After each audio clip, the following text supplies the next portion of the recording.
a former air traffic controller for the Nashville International Airport is raising alarms about dangerous staffing shortages in the tower.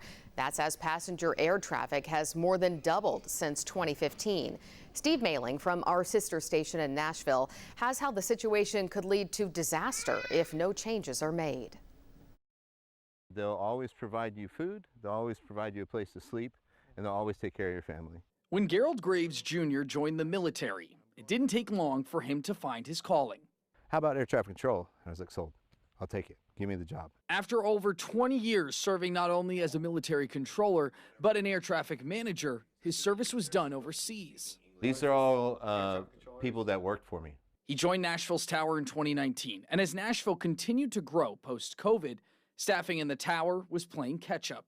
When it finally hit Nashville about 2.5 years ago, where we're setting records daily, that's when the permanent 6-day work weeks were, for almost every controller, were there. Going from 32,000 passengers a day in 2015 to 75,000 a day now, the demand takes its toll. Every day I went into work, especially as it got closer, I was a little bit anxious. I was like, man, when is my luck gonna run out? It was so busy that it's scary busy. Like, thank God I walked away from it. There are safety measures that are in place for days like last Tuesday, where only a handful of controllers were on staff to handle what usually 10 to 12 controllers are supposed to. That safety measure, staffing triggers, which tell airports to slow the number of flights coming in and out of the airspace to lighten the load on controllers.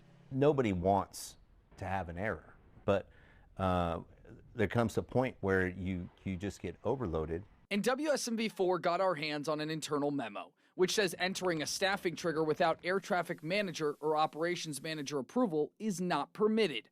That memo was sent back on August 6th of this year. We asked Gerald about staffing triggers in his time as a controller. In my opinion, what I've seen is that out of 10 times where a controller is asked for a staffing trigger, 6 times it doesn't even get out of the building.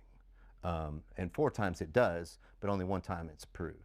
Gerald says while there isn't a scale or mandate in place to hit a trigger, he recalled dozens of times they were at least 30% or more short what the FAA recommends to run air traffic in a safe capacity.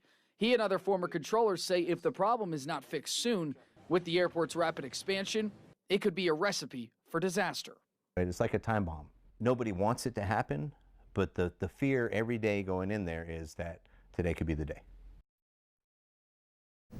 The Nashville Airport has experienced explosive growth, jumping from 32,000 passengers every day in 2015 to now 75,000 passengers daily.